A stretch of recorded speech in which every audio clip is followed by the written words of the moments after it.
from 71% to 51%. And there are real life consequences to families not forming or families breaking apart. It is not just poverty, but if you look at all of the other things that occur as a result of the family breakdown, higher rates of school dropouts, higher rates of unemployment, higher rates of poverty, higher rates of drug abuse, higher rates of teen pregnancy, higher rates of incarceration. You can go on down the list. And it's not just a little higher. It's multiple times higher. It's harder.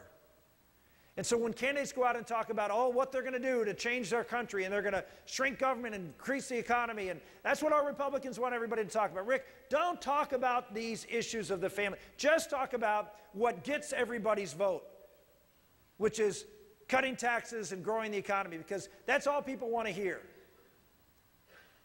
That may be all people want to hear, but it's not all what people need to hear.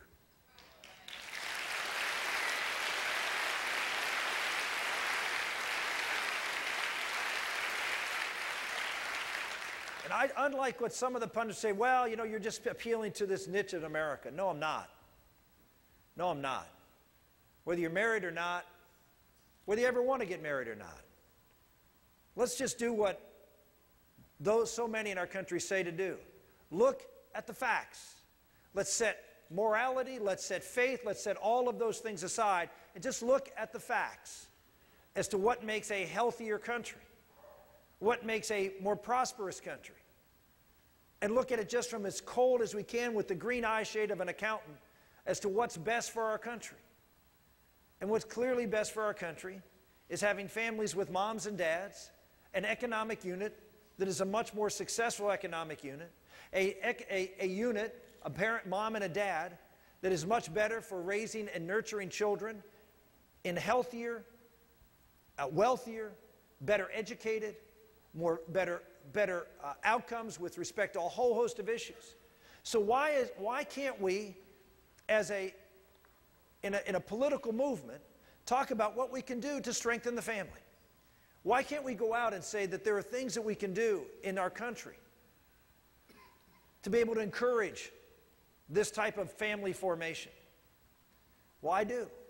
Now, is it a lot of government policy? Well, some government policy. One of the things I propose that actually has been criticized by conservatives is increasing the child deduction. How many families don't form, or when they do form, don't have children because it's just too expensive? Because the government takes too much? You're having to work a couple of jobs because of the tax burden or the regulatory burden that's been put on you, and so it's hard? And so why not do what we did back in the 1950s and 60s, when the tax deduction for children was enormous to almost most families who raising children paid very little to no federal income tax. Now that's not the case. They're paying a substantial amount more. And as a result, that second parent has to go out and work to be able to make ends meet, has to have much more financial strain. And of course, what is one of the #1 reasons that marriages fail or don't form in the first place? It's financial. So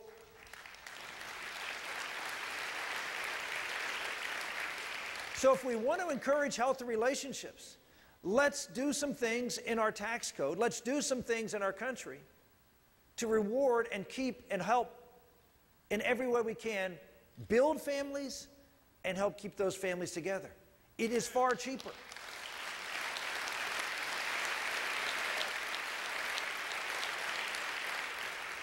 And let's look at the keys to success in America.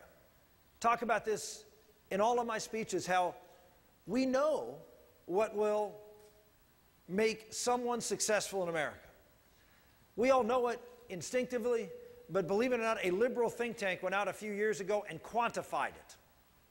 They quantified what we all know, because it's what we've all been taught as to how to succeed in America. And what is it? #1, the best way to avoid poverty is work.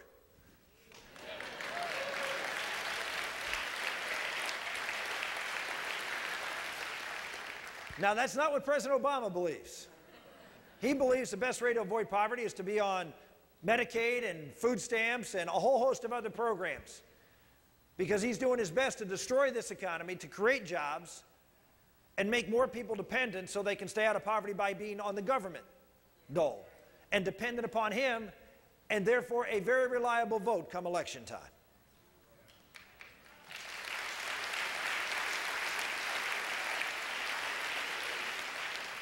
But we know that work works.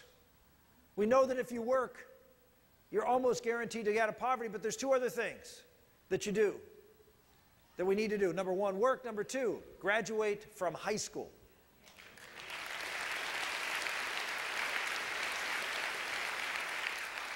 We have over 1 million kids a year dropping out of school. Over 1 million. We have graduation rates in some of our biggest cities of 40%, 50%. That means half of our children are going to be lost. Half of our children are not going to do one of those three things that get you success in America, which means they will not be successful in most cases, which means we are dooming them to a life on the margin, and we are costing all of us and the rest of society a bunch of money to be able to help and support them as they struggle in society economically. And not just struggle economically, but other ways. The third thing you need to do is to get married before you have children.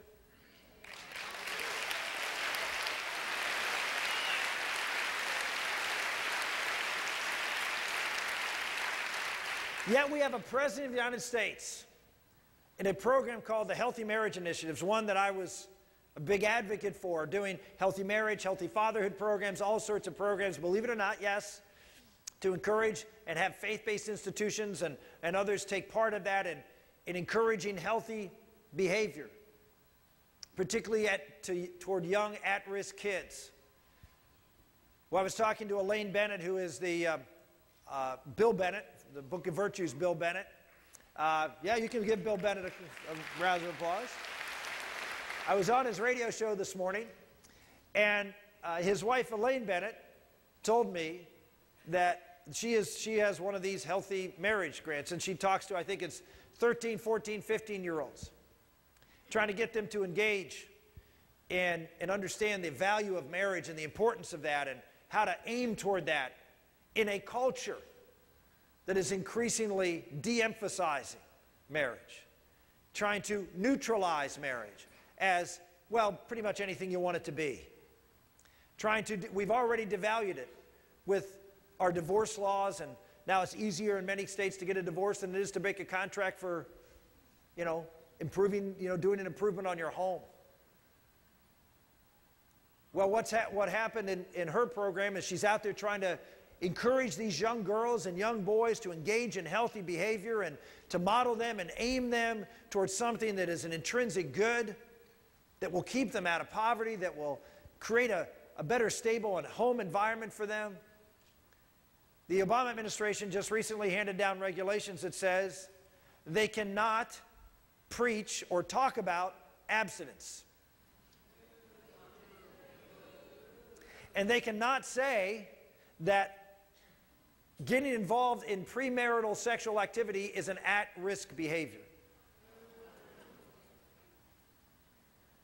Now, what is this president doing?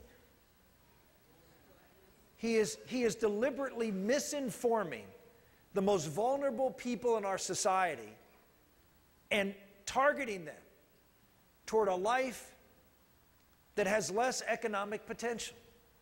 Why would a president do that?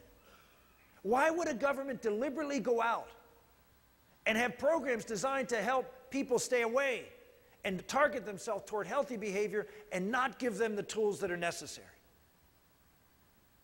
You may have your own, maybe it's because the president wants people to be in poverty. Maybe it's because he is so wedded to this secular ideology that he just can't get by. I don't know, but the question is, why?